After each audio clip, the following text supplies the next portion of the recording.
Hey, ugly. Hurry up and clean up. After my daughter's birthday celebration, immediately after my parents had left, my husband, who always puts up a good front, said this to me. I'm exhausted from dealing with your parents, so clean up quickly. By the way, that old raccoon dog looks just like you. Is that why you're so ugly too? Wait a minute. Are you calling my father an old raccoon dog? Yes, I am. And that meddlesome woman. Why bother with cooking when you can just give money instead? Hey, throw that dish away because I don't want to have to deal with leftovers. I can't believe you would say that about not only my father but my mother as well.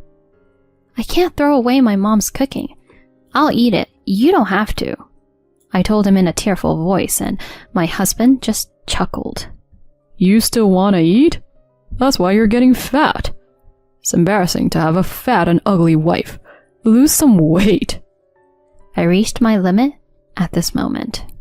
Insulted as fat and ugly, with my beloved parents also being ridiculed, I no longer wanted this husband who was all about appearances only.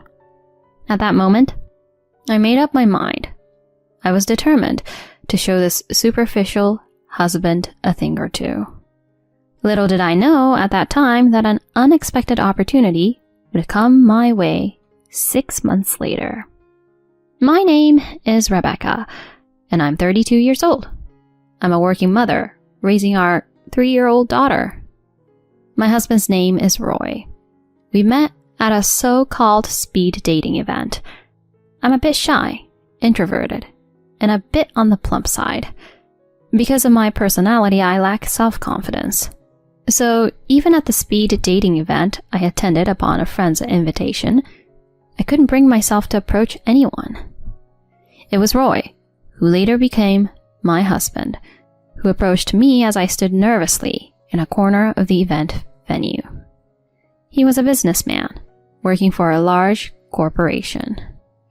Roy, with his refreshing appearance and cheerful demeanor, was quite popular at these speed dating events. But for some reason, he noticed me. Rebecca, I'd like to talk with you more. Would you like to go out for a meal sometime? Roy said this with a smile, which appeared very dazzling to me. Afterward, Roy and I started dating right away. Roy has been unquestionably kind to me during our relationship. He treated me with kindness and charm. So, I was very happy when he proposed after a year and a half of dating. Rebecca, please marry me. I'll make you happy for the rest of your life. Thank you, Roy. I'm so happy. And so, Roy and I got engaged. After that, we received approval from his parents. And the next step was to visit my parents. My parents are a wealthy couple who run a company together. They loved me very much as their only daughter. They welcomed Roy with great joy. Rebecca, I can't believe you brought such a wonderful young man. Truly, he's kind and smart. I'm so proud that someone like him is marrying you, Rebecca. Roy behaved with modesty and charm in front of my parents. I was watching their behavior with joy. Later, Roy and I tied the knot. It was right after the wedding that I noticed his discomfort. It happened when we were celebrating with gifts at Roy's company housing, which would be our new home. When I opened the gift envelope from my parents, I found a surprising $6,700 inside. Hey, Roy, it seems my parents included $6,700 in the envelope. I was surprised, and when I mentioned it, Roy raised an eyebrow. $6,700? Is that all? He's the president. He should have given me more. Huh? Your parents are surprisingly stingy. Well, I'll take what I can get. I was surprised by Roy saying such a thing. Normally, he would say something like, "So much. I should be thankful for your father and mother," or something like that. I was trying to convince myself at the time that there must be some mistake. However, Roy gradually began to reveal his true nature. While he remained the same kind and perfect young man to outsiders, it was only in front of me that he underwent a complete transformation. Before we got married, he had promised to share the household chores, but Roy didn't do any housework at all. "Since we're married, household chores are the wife's responsibility." Saying that, he dumped everything on me. Furthermore, inside the house, it was a barrage of criticism. He would belittle everyone, from his colleagues and superiors at work to people we passed on the street. During our courtship, I had never heard him speak ill of anyone. What was this change all about? I endured this arrogant attitude of Roy's while handling all the housework. On the other hand, there was some good news. It turned out that I was pregnant just 6 months after getting married. "Hey, Roy, it seems like I'm pregnant." "What? Really? Way to go, Rebecca." It seemed like Roy genuinely rejoiced at my pregnancy, and he immediately called our parents to share the news.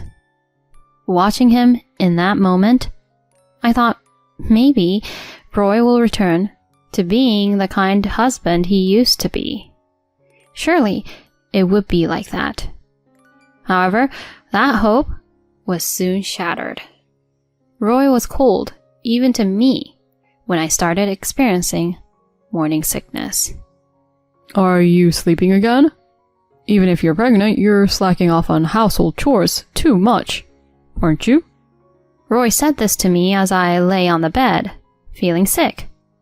In response, I told him, "I'm really struggling with morning sickness, and I can't eat properly. I think I could manage to eat Jell-O."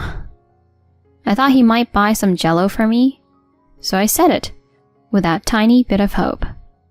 However, he immediately contorted his face. "Huh? What's with that tone? Do you really think I'd go out and buy Jell-O for you? Cut it out with the whining." Saying this, he continued to have his meal, leaving me disappointed. A few days later, Melinda, an older woman who lived in the same company housing as Roy and was the wife of his boss, approached me. "I heard that you're pregnant, Rebecca. Congratulations." "Oh, thank you. It's still early." "Morning sickness must be tough, right? I heard that from your husband when I met him the other day. He told me that he's doing all the household chores, even searching for and buying Jell-O for you. What a great husband he is." Huh? Even during morning sickness, I was made to do all the housework, and he didn't even buy Jell-O for me. Melinda continued, disregarding my feelings. "You're such a fortunate woman to have such a great husband, Rebecca. Oh, by the way, I have a 1-year-old daughter too. When your child is born, we should become mom friends, okay?" Yes, I'd love to. Thank you very much." I couldn't believe that Roy was telling such lies outside. I was truly getting frustrated. Afterward, I gave birth safely, and we had a lovely baby girl whom we named Monica. When my parents came to meet Monica for the first time, there was this conversation. "Roy, Rebecca, congratulations. She's such a cute little girl." "Knowing you, Roy, we don't need to worry about parenting. Please take care of Rebecca and Monica." Roy responded to my parents with a smile. "Yes, I even took paternity leave, so you can leave it to me. I'll do my best with parenting." "Oh my, you took paternity leave?" "My wife and daughter are my treasures, so I have to work hard to be a dedicated father." Rebecca, you really are a lucky woman. All I could do at that moment was force a smile. Later, when parenting began, Roy predictably did nothing. Even when Monica cried, he wouldn't pick her up, nor would he change her diapers. Moreover, taking advantage of his paternity leave, he started going out frequently. One day, when Roy returned home, I was changing Monica's diaper.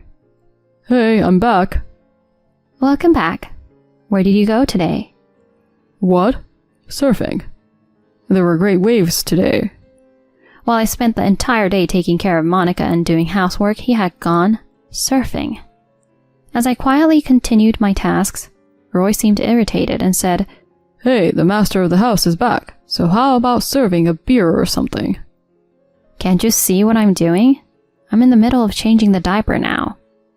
That can wait. Come on, hurry up and get me a beer. I sighed, stood up, and got Roy a beer. As time went by, I returned to work, and we enrolled Monica in a nearby daycare. Living in the same company housing, I had the chance to become friends with Melinda, the wife of Roy's boss, and with Haley, another one of his colleague's wife. One day when I was picking up Monica, Haley said, Rebecca, your husband, it's so kind of him to take Monica to daycare every morning. My husband would never think of doing such a thing. It's true that Roy had taken it upon himself to take Monica to daycare every morning. Melinda, with a smile on her face, added, Moreover, Roy greets us cheerfully every morning. When I praised him and said he's amazing, he replied like this. My wife and daughter are my treasures, he said. He's a truly wonderful husband.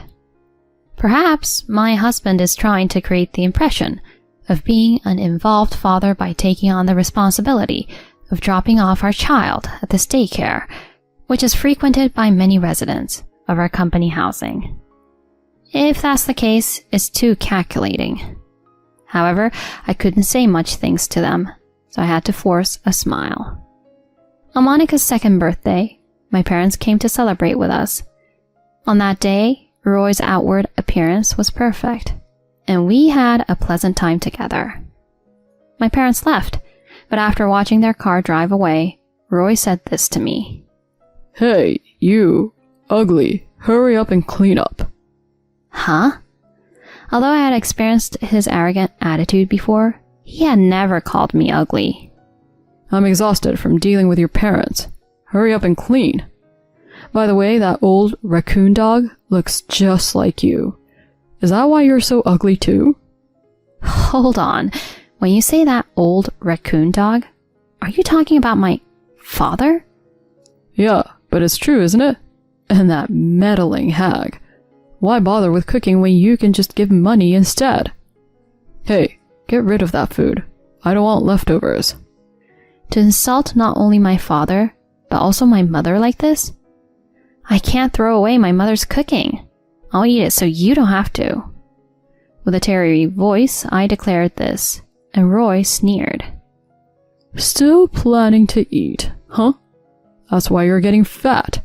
It's embarrassing to have a fat and ugly wife. Lose weight, you fatso.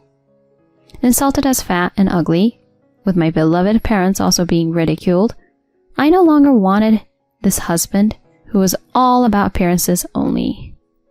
At that moment, I made a determination to show him what I'm capable of. Afterward, I purchased a voice recorder and started recording Roy's actions and words. Unbeknownst to him, the audio files started piling up. Roy continued to display his arrogant attitude at home. I recorded everything meticulously, including him calling me names like ugly, fat, and incompetent, insulting my parents, berating colleagues and superiors in our house, and treating Monica coldly. 6 months later, an unexpected opportunity arose to present this evidence. Roy, it seems there's a sports school event for Monica coming up. What are you going to do? It's a hassle, but of course I'm going. I have to keep up my image as an involved dad. I secretly smiled. On the day of Monica's sports event, We were joined by my parents, and I saved seats in the same tent with my mom friends, Melinda and Haley. Well, Rebecca, your husband is here too. Truly, he's quite an involved dad. I envy you. My husband is just sleeping at home. Melinda and Haley kept praising Roy, and he delivered his usual line.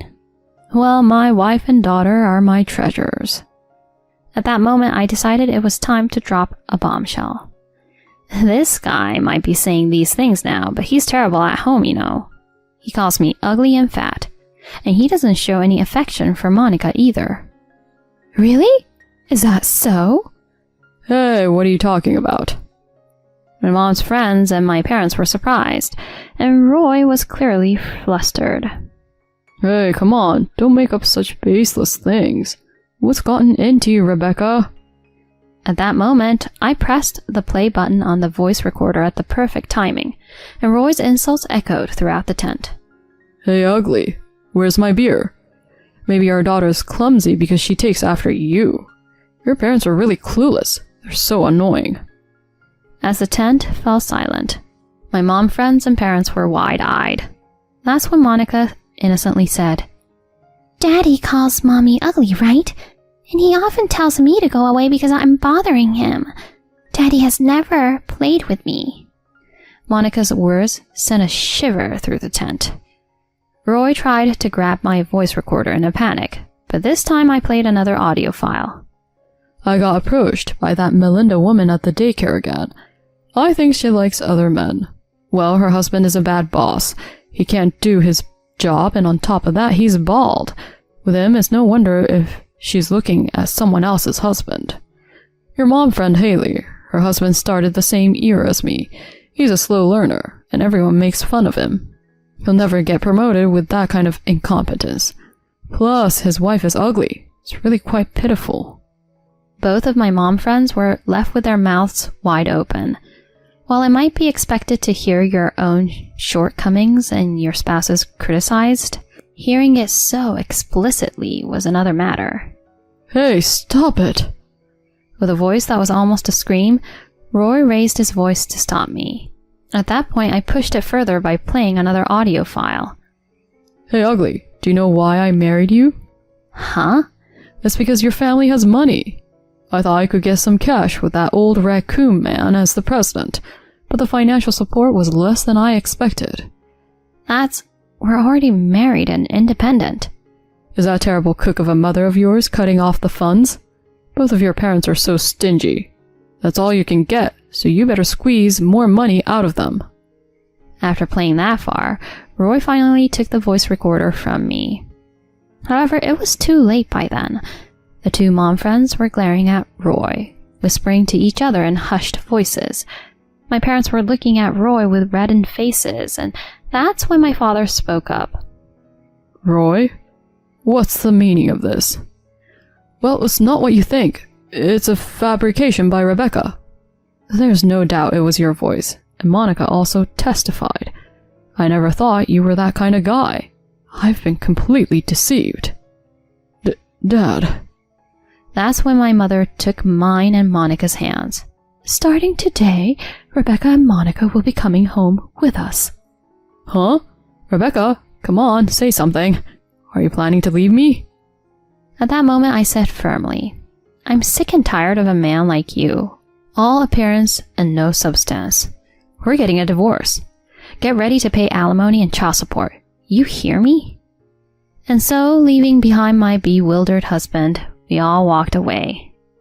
Later, my parents hired a lawyer, and I was able to divorce Roy on favorable terms.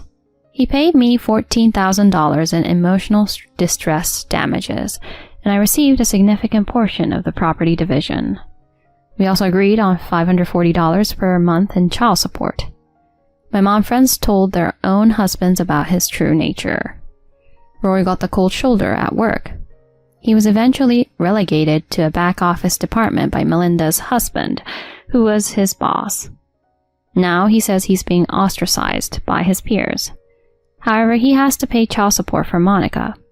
It's said that he has to continue working tirelessly under extremely difficult conditions. But I don't feel any sympathy for Roy. I just hope he works like a horse to pay Monica's child support. On the other hand, I have returned to my parents' home with Monica and I'm peacefully raising her. My parents also help with childcare. My mom friends continue to be friendly as they were before, and I'm grateful for that. I look forward to my daughter's growth. I want to work hard and live life with a positive attitude as I move forward.